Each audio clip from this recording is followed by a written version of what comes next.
সালামু আলাইকুম, good afternoon প্রিয় বন্ধুরা। অবশ্যই এখন গুড আফটারনুন বললে ভুল হবে, এখন বলতে হবে গুড ইভিনিং। এখন সন্ধ্যা 7টা বেজে 29 মিনিট, কিন্তু এখনো আলো আছে। যদিও সূর্যটা ডুবে গেছে, এখনো আলো আছে।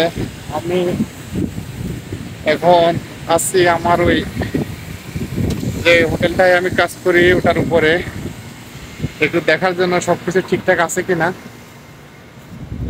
দেখুন দেখুন এখন সূর্যটা ডুবে গেছে,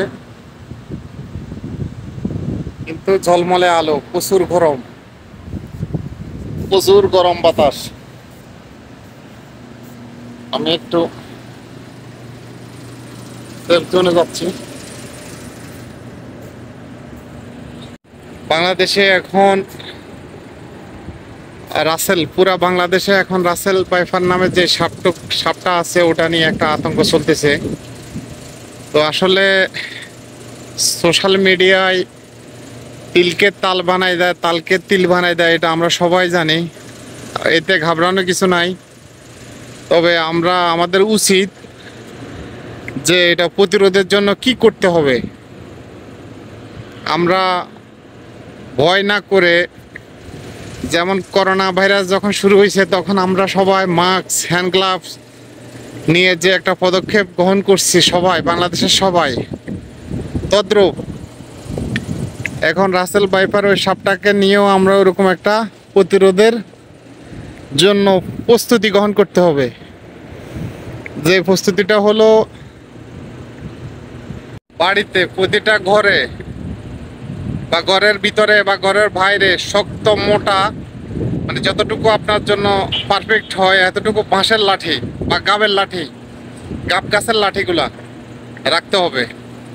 দ্বিতীয় নাম্বার হলো, যতটুকু সম্ভব আপনার বাড়ির আশেপাশে পরিষ্কার পরিচ্ছন্ন রাখতে হবে, যেখানে আপনার সাপ টাপ পড়লে বা আসলে দেখা যায়। তৃতীয় নাম্বার, ঘরের চারপাশ দিয়ে যতটুকু সম্ভব, যতটুকু কারেন্টের জাল বলে প্লাস্টিক জাতীয় মাছ ধরার জন্য যে ব্যবহার করে, ওটা একটু মিডিয়াম সাইজের, ওই জালটুকু পুরা ঘরের চারপাশে হোক, ভিতরে না হয় বাইরে দিয়ে দিতে হবে। তাহলে সাপ বা অন্য কিছু যখন আপনার ঘরে প্রবেশ করবে বা ঘরের নিচ দিয়ে বা ঘরের আশেপাশে, তখন ওখানে আটকে যাবে। ওই জালগুলো খুবই শক্ত, ওখানে আটকে গেলে আর খোলার মতো কোনো ক্যাপাসিটি নাই। এই ধরনের এই 3টা পদক্ষেপ আপনাকে নিতে হবে, অতি জরুরি। আপনারা ঘাবড়াবেন না, এটা এত এত মারাত্মক কিছু না। অনেক কৃষক ধান করতে পারতেছে না, ফসলের জমিগুলোতে ফসল ফলাইতে পারতেছে না, একটা আতঙ্ক। আসলে এটা কিছু না। মানুষের মতো শক্তিশালী, মানুষের মতো বুদ্ধিমত্তা দিয়ে আর কোনো প্রাণী নাই। মানুষ হলো ইনসান, সর্বশ্রেষ্ঠ প্রাণী, যার মাথায় গিলু আছে, যার শরীরে শক্তি আছে। শক্তিশালী আরো মানুষের থেকেও আরো বেশি শক্তিশালী আছে, কিন্তু ওদের মাথায় গিলু নাই। তো যাই হোক, এই ধরনের পদক্ষেপ গড়ে তুলতে হবে, এটা বাংলাদেশের জন্য অতি জরুরি। যারা আমার ভিডিওটা দেখবেন অবশ্যই ভিডিওটা শেয়ার করবেন, শেয়ার করে 3টা পদক্ষেপ সবাইকে জানিয়ে দিবেন। 1, সাপ মারার জন্য লাঠি, শক্ত লাঠি।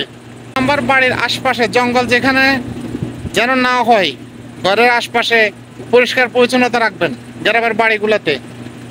তৃতীয় নাম্বারে, ঘরের চারপাশে জাল দিয়ে রাখবেন। কারেন্টের জাল বলে, ওগুলা পাওয়া যায়, গ্রামের যারা আছে এরা সবাই চিনে। এই 3টা কাজ অবশ্যই করবেন, এটা আপনার জন্য জরুরি। এটাই আপনাদেরকে মোটামুটি কিছুটা সেফটি দিবে। আর আপনি গ্রামে থাকতে গেলে এটা লাগে, একটা লাঠি নিরাপত্তার জন্য লাগে। একটা রাখবেন ঘরে, একটা ঘরের বাইরে, দুটো আপনার সেফ মতো আপনি রাখবেন। আর আপনি যদি ঘরের পাশ দিয়ে, ঘরের ভিতরে বা বাইরে যদি চারপাশ দিয়ে কারেন্টের জাল দিয়ে রাখেন, অন্য কোনো সাপ বা ইঁদুর বা কিছু আসলেও আটকে যাবে, ওটা কার্যকারী।